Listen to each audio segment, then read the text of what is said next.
اس کے ذمہ دار آپ ہیں۔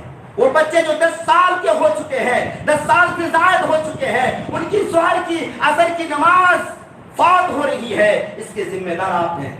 آپ ایسے مدارس میں ڈالیے، ایسے اسکولوں میں ڈالیے جہاں پر ان کو ظہر اور عصر کی نماز پڑھنے کی توفیق ملے، اجازت ملے، پرمیشن ملے۔ اگر آپ نہیں کرتے ہیں تو قیامت کے دن کوئی بہانہ نہیں چلے گا، شریعت کے اندر کوئی ایسا بہانہ نہیں چلے گا کہ ہمارے بچے اسکول کو جا رہے تھے، 10 سال ہونے کے بعد بچوں کو بے نمازی بنانے کا کام کون کر رہا ہے؟ یہ مفاد پرستی نہیں دور کیا ہے؟ کتنے ایسے والدین ہیں، کتنے ایسے ماں باپ ہیں جو اپنے بچوں کو ایسے ایسے ادارے میں، ایسے ایسے اسکولوں میں پڑھاتے ہیں، الحمدللہ بچے نماز کے پابند بھی ہیں، بچے دین کی تعلیم حاصل کر رہے ہیں اور دنیا کی بھی تعلیم حاصل کر رہے ہیں، لیکن تم کو تو چاہیے پیسہ، تم کو تو چاہیے دنیا داری، اس وجہ سے ایسے ایسے اسکولوں میں بچوں کو پڑھاتے ہو جو 10 سال ہونے کے بعد تمہارے بچوں کو نماز پڑھنے کی توفیق نہیں ملتی ہے اور ظہر عصر کی نماز غائب ہو گئی۔ تو میرے بھائیوں، ضروری ہے، اللہ کے نبی صلی اللہ علیہ وسلم نے بہت بڑی ذمہ داری دی ہے، اور اس ذمہ داری کو اگر پورا نہیں کرو گے تو قیامت کے دن اللہ کے ہاں حساب دینا ہوگا۔ تو بہرحال تو قرآن مجید کے اندر اللہ تعالیٰ نے کیا فرمایا؟ یا ایھا الذین آمنوا قوا انفسکم واہلیکم نارا، ایمان والو پہلے خود اپنے آپ کو نیکوکار بنا لو، اپنے آپ کو نیک بن کر دکھاؤ، پھر اس کے بعد اپنے عیال کو بھی نیکوکار بناؤ، کیونکہ جب تک تمہارے اندر خوف نہیں ہے اپنے اولاد کے اندر خوف نہیں ڈال سکتے ہو۔ اس کو سمجھنے کے لیے کائنات میں اللہ کے بعد سب سے عظیم شخصیت، تمام نبیوں کا امام، ہم اور آپ کے پیارے حبیب حضرت محمد مصطفیٰ صلی اللہ علیہ وسلم کی زندگی پر نظر ڈالیں کہ آپ صلی اللہ علیہ وسلم کے اندر کس قدر خوف تھا، کس قدر آپ کے دل میں آخرت کی فکر تھی کہ اس فکر کا اثر آپ کی اولاد میں بھی پایا جاتا تھا۔ ویسے تو آپ کی ساری اولاد آپ کی زندگی میں ہی فوت ہو چکی تھی، صرف ایک بیٹی حضرت فاطمہ رضی اللہ تعالی عنہا بچی تھی، جو آپ کے انتقال کے بعد حضرت فاطمہ کا انتقال 6 مہینے بعد ہوا تھا، صرف حضرت فاطمہ بچی تھی۔ اس فاطمہ کا ایمان کا حال یہ تھا، حضرت علی سے کہتی ہے، اے علی جب میرا انتقال ہو جائے تو رات کی تاریکی میں میرے جنازے کو قبرستان لے کر کے جانا۔ کیوں؟ کیونکہ میں نہیں چاہتی کہ میرے مرنے کے بعد بھی میرے مردہ جسم پر کسی غیر مردی کی نظر پڑے۔ یہ حضرت فاطمہ رضی اللہ تعالی کی ایمان کا حال تھا میرے بھائی۔ اور یہ ایمان کی دولت کیسے نصیب ہوئی تھی؟ ایمان کی دولت اللہ کے نبی صلی اللہ علیہ وسلم کی آخرت کی فکر کا نتیجہ تھا۔ نبی اکرم صلی اللہ علیہ وسلم نے اپنے اولاد کی اس طرح تربیت کی تھی، اور آپ نے فرمایا تھا فاطمہ سیدۃ نساء اہل الجنہ، کہ فاطمہ تمام جنتی عورتوں کا سردار ہوں گی۔ اتنا بڑا مقام نبی کی صحیح صحبت سے نصیب ہوا تھا میرے بھائی۔ اسی طرح حضرت عبداللہ ابن عباس رضی اللہ تعالیٰ عنہما بیان فرماتے ہیں، ترمذی کی روایت ہے کہ اللہ کے نبی صلی اللہ علیہ وسلم کے ساتھ ایک مرتبہ میں آپ کے سواری کے پیچھے بیٹھا ہوا تھا کہ آپ نے فرمایا، اے بچے میں تمہیں کچھ چیزیں سکھلا رہا ہوں۔ یہ حضرت ابن عباس کون تھے؟ یہ حضرت ابن عباس آپ صلی اللہ علیہ وسلم کے ایک طرف سے چچا زاد بھائی تھے۔ حضرت عباس رضی اللہ تعالی عنہ جو آپ کا سگا چچا تھا، اور ان کا بیٹا عبداللہ، اور انہیں کو کہا جاتا ہے ابن عباس۔ اور دوسری طرف سے آپ کی زوجہ محترمہ حضرت میمونہ رضی اللہ تعالی عنہا، یہ حضرت عبداللہ ابن عباس کی اپنی خالہ تھی، یعنی ان کی ماں اور نبی کریم صلی اللہ علیہ وسلم کی حضرت بیوی حضرت میمونہ رضی اللہ تعالی عنہا سگی بہنیں، اس لحاظ سے یہ آپ کی اپنی خالہ تھی۔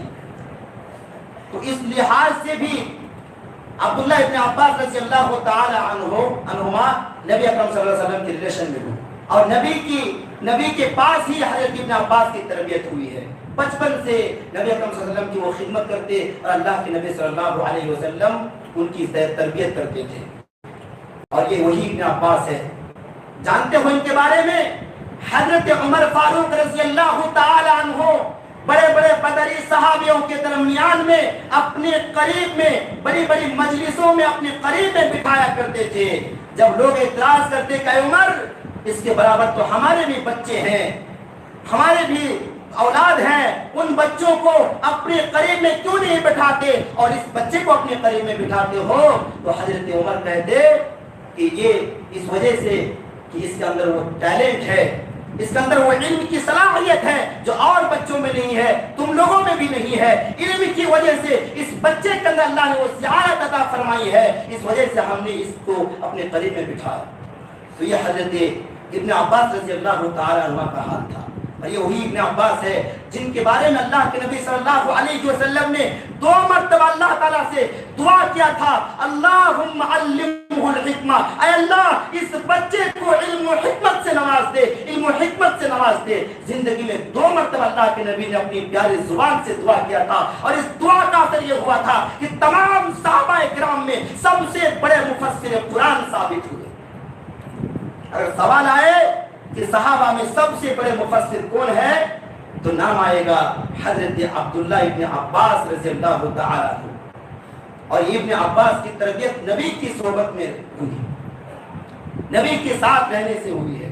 وہی ابن عباس فرماتے ہیں کہ اللہ کے نبی صلی اللہ علیہ وسلم کے ساتھ میں پیچھے سواری پر بیٹھا تھا کہ اللہ کے نبی صلی اللہ علیہ وسلم نے مجھے چند نصیحتیں فرمائی, اور آپ نے فرمایا احفظ اللہ یحفظ کا, کیا اے بچے اگر تم اللہ کے احکامات کی پیروی کرو گے, تم اللہ کے احکامات کی پیروی کرو, اللہ تعالیٰ تمہاری حفاظت کرے گا. یہ پہلی نصیحت. دوسری نصیحت احفظ اللہ تجدہ تجاہک, اے بچے اگر تم اللہ رب العالمین کے حقوق کی ادائیگی کرو گے تو اللہ کو اپنے پاس پالو گے, یعنی اللہ کی مدد تمہارے پاس آئے گی, اللہ تعالیٰ تمہاری مدد فرمائے گا. یہ دوسری نصیحت. اور تیسری نصیحت اذا سألت فاسأل اللہ, اے بچے جب تم سوال کرو تو اللہ رب العالمین سے سوال کرو, کچھ بھی مانگنا ہو تو اللہ رب العالمین سے مانگو. وَإِذَا اسْتَعَنْتَ فَاسْتَعِنْ بِاللَّهِ, اور جب بھی مدد طلب کرو تو اللہ رب العالمین سے مدد طلب کرو. یہ تیسری اور چوتھی نصیحت. اور پانچویں نصیحت وَعَلَمْ أَنَّ الْأُمَّةَ لَوِ اجْتَمَعَتْ عَلَىٰ أَن يَنفَعُوكَ بِشَيْءٍ لَمْ يَنفَعُوكَ إِلَّا بِشَيْءٍ قَدْ كَتَبَهُ اللَّهُ لَكَ, کہ جان لو کہ بے شک اگر پوری دنیا سارے لوگ مل کر کے تمہیں کوئی نفع پہنچانا چاہے, کوئی فائدہ پہنچانا چاہے, لیکن تمہیں کوئی فائدہ نہیں پہنچا سکتا, کچھ بھی فائدہ نہیں پہنچا سکتا. قد کتبہ اللہ لکا, لیکن اتنا ہی جتنی تمہاری تقدیر میں لکھی ہوئی ہے. اس کے بعد میں فرمایا وَلَا اجْتَمَعُوا عَلَىٰ أَن يَضُرُّوكَ بِشَيْءٍ لم يضرك الا بشيء قد كتبه الله عليك. اور یاد رکھو کہ اگر پوری دنیا کے لوگ مل کر, سارے لوگ مل کر کے تمہیں کوئی نقصان پہنچانا چاہے تو سارے لوگ مل کر کے, پوری دنیا کے لوگ مل کر کے تمہیں کوئی نقصان نہیں پہنچا سکتا, لیکن تمہاری تقدیر میں جتنی لکھی ہوئی ہے.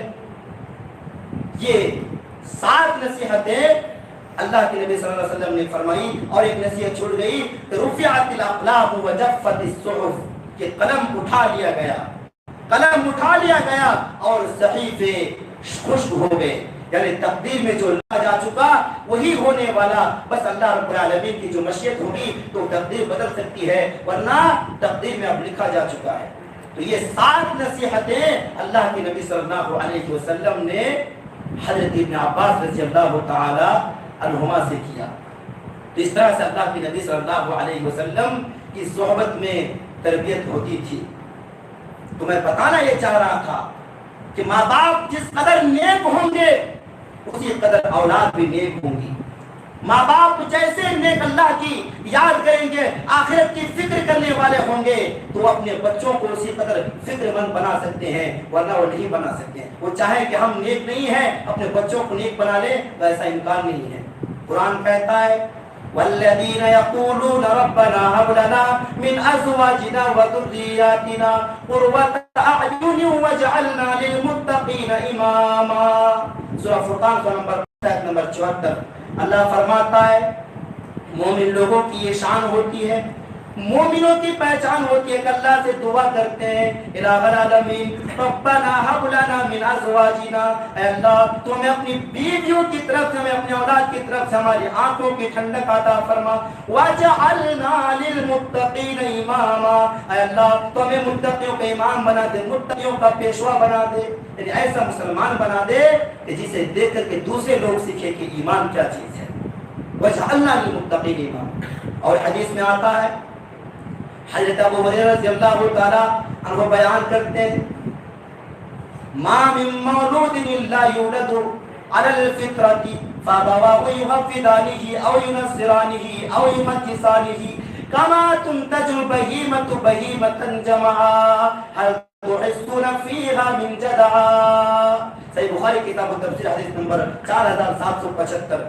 اللہ کے نبی نے فرمایا تھا کہ ہر بچہ اسلام پر پیدا ہوتا ہے، فطرت پر پیدا ہوتا ہے، توحید لے کر کے پیدا ہوتا ہے، نیک بن کر کے پیدا ہوتا ہے، بعد میں اس بچے کو یہودی بنانے والے، اس بچے کو نصرانی بنانے والے، اس بچے کو مجوسی بنانے والے اس کے ماں باپ ہوتے ہیں۔ کما تنتج البہیمۃ بہیمۃ جمعا، پھر اس کے بعد میں اپنی مثال سے سمجھائی کہ جس طرح ایک جانور کا بچہ پیدا ہوتا ہے تو بالکل صحیح الاضا پیدا ہوتا ہے، اس میں کوئی عیب نظر نہیں آئے گا، کوئی نقص نظر نہیں آئے گا، یعنی بعد میں لوگ اس کی کان یا ناک کاٹ کر اس کو عیب دار جانور بنا دیتے ہیں۔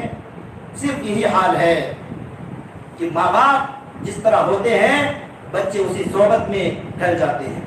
اسی لیے کسی شاعر نے کیا یہ خوب کہا تھا، جیسا کرنی ویسا بھرنی نہ مانے تو کر کے دے، کیا کہا تھا، جیسا کرنی ویسا بھرنی نہ مانے تو کر کے دے، جنت بھی ہے دوزخ بھی ہے نہ مانے تو مر کے دے۔ دنیا میں آپ جیسا کرو گے، جس طرح کہ آپ رہو گے، آپ اپنے اولاد کو ویسے پاؤ گے، اور قیامت کے دن بھی آپ قیامت کے دن کے لیے اس قدر آپ فکر مند ہوں گے، قیامت کے دن آپ کو اسی حساب سے بدلہ دیا جائے گا۔ اگر آپ جہنم کے لیے عمل کرو گے تو جہنم میں داخل کیا جائے گا، اگر جنت کے لیے عمل کرو گے تو جنت میں داخل کیا جائے گا۔ مگر آج اس کے برعکس ہو رہا ہے، ہم سوچتے ہیں کہ ہم شرابی ہیں پر ہمارے بچے شراب کے قریب نہ جائیں، ہم نشہ کرتے ہیں پر ہمارے بچے نشہ کے قریب نہ جائے، لیکن ایسا کیوں نہیں ہوتا؟ ہم بے نمازی ہیں پر ہمارے بچے نمازی بن جائے، لیکن کیوں نہیں بنتے؟ ہم سوچتے ہیں کہ ہم موبائلوں میں ٹی ویوں میں اپنے اوقات کو برباد کرتے ہیں پر ہمارے بچے موبائلوں اور ٹی ویوں کے قریب نہ جائے، لیکن ایسا کیوں نہیں ہوتا؟ میرے بھائیوں، اس وجہ سے کہ ہم نے بچپن سے اپنی بچوں کو بگاڑ دیا، خود اپنے ہمارے اندر اللہ کا ڈر نہیں ہے، خوف نہیں ہے، اس وجہ سے یہ حال ہے۔ اس کے بعد پھر ہم کہتے ہیں کہ ہمارے بچے ہماری باتیں نہیں مانتے، ہماری اولاد ہمارا کہنا نہیں مانتی۔ میرے بھائیوں، اس کے ذمہ دار آپ کے بچے نہیں ہیں بلکہ آپ خود ہیں۔ بچپن سے ہی ان کی صحیح تعلیم و تربیت کرنی تھی تاکہ بڑھتے عمر کے ساتھ ساتھ ماں باپ کے والدین کے مقام کو سمجھتے، لیکن ہم نے ایسا نہیں کیا۔ کیوں؟ کیونکہ ہم نے سوچا اگر ہم اپنے بچوں کو دیندار بنائیں گے، اپنے بچوں کو عالم دین بنائیں گے، حافظ قرآن بنائیں گے، تو مال کہاں سے جمع ہوگا؟ فلاں آدمی نے اتنا عالیشان مکان بنا لیا، فلاں کا بیٹا اتنے روپے منتھلی کما رہا ہے، میرا بھی بیٹا اتنے روپے منتھلی کمانے والا کب بنے گا؟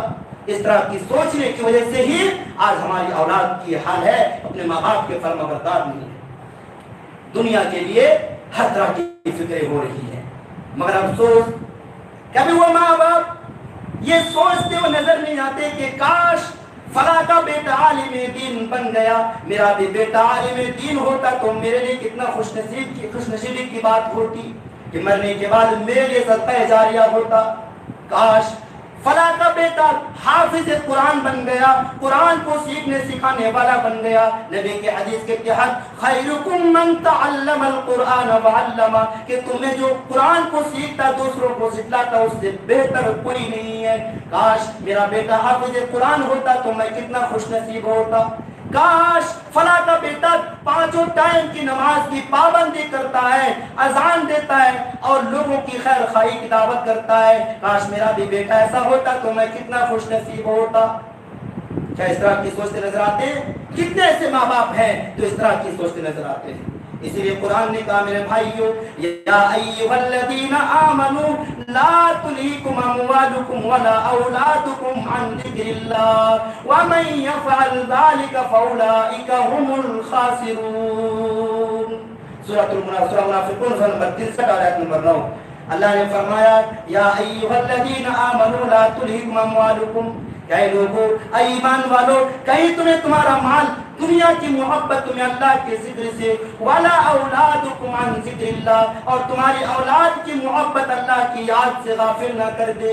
اس کے بعد میں فرمایا وَمَن يَفْعَلْ، سنو کان کے پردے کھول کر سن لو، جو بھی شخص اللہ کے ذکر سے محروم ہوگا، مال کمانے کے چکر میں دنیا داری کی محبت میں کسی بھی بہانے لگا کر کے اللہ کے ذکر سے محروم ہوگا۔ اور جانتے ہو میں بات ختم کرنے والا ہوں 1 منٹ کے اندر، یہاں پر عن ذکر اللہ سے مراد نماز ہے۔ تمام مفسرین نے عن ذکر اللہ سے مراد اس آیت کے اندر نماز کیا ہے، یعنی جو بھی شخص دکان میں بیٹھ کاروبار کے بہانے نماز کو چھوڑے گا، جو بندہ جو ماں باپ اپنے اولاد کو نمازی بنانے کی کوشش نہیں کریں گے، فرمایا وَمَن يَفْعَلْ، جو بھی ایسا کرے گا فَأُولَئِكَ هُمُ الْخَاسِرُونَ، یہی وہ لوگ ہوں گے جو قیامت کے دن خسارے اٹھانے والوں میں سے ہوں گے۔ ایسے ہی ماں باپ ہوں گے جو قیامت کے دن جہنم کے اندر جائیں گے، مسلمان ہونے کے باوجود بھی جہنم ان کا ٹھکانہ ہوگا۔ کیوں؟ اس وجہ سے کہ طرح طرح کے بہانے لگا کر اللہ کے دین سے یہ بھٹکے ہوئے تھے، طرح طرح کے بہانے لگا کر نماز جیسی عبادت سے وہ دور تھے، خود بھی بے نمازی تھے، اپنے اولاد کو بھی نمازی بنانے کی فکر نہیں کرتے تھے۔ میرے اسلام بھائی وقت ہو چکا ہے اور وقت اجازت نہیں دیتا کہ میں اور کچھ باتیں کی جائیں، اس لیے ضرورت اس بات کی ہے کہ ہم اپنے اولاد کی صحیح تربیت کرنے کی کوشش کریں۔ تمام والدین پر اللہ کی طرف سے نبی کی طرف سے یہ ذمہ داری ہے کہ خود اپنے نیک بننے کے ساتھ اپنے اولاد کو بھی اپنے گھر والوں کو بھی نیک بنانے کی فکر کریں، ورنہ قیامت کے دن اللہ رب العالمین آپ سے ضرور سوال کرنے والا ہے۔ اگر ہم قیامت کے دن اللہ رب العالمین کے سامنے سوال کے جواب دینے کے لیے تیار ہیں تو ہم آج سے ہی اپنے اولاد کی فکر کرنی شروع کر دیں۔ اللہ رب العالمین سے ہم اگر قیامت کے دن اللہ رب العالمین سے کامیابی پانا چاہتے ہیں تو آج سے ہی اپنے اولاد کو ہم دینی تعلیم کی طرف بھی آگاہ کریں، دینی تعلیم کے لیے بھی ہم ان کے لیے کوششیں کریں۔ اللہ تعالیٰ سے دعا کہ اللہ تعالیٰ ہم سب کو اپنے اولاد کی صحیح تربیت کرنے کی توفیق عطا فرما۔ اللہ ہم سب کو اپنے اندر نیک صفات پیدا کرنے کی توفیق عطا فرما۔ اللہ ہم سب کو متقیوں کا امام بنا دے اور ہمارے اولاد کو بھی متقیوں کا امام بنا دے۔ آمین تقبل رب العالمین۔ سبحان ربک رب العزۃ عما یصفون وسلام علی المرسلین والحمد للہ رب العالمین۔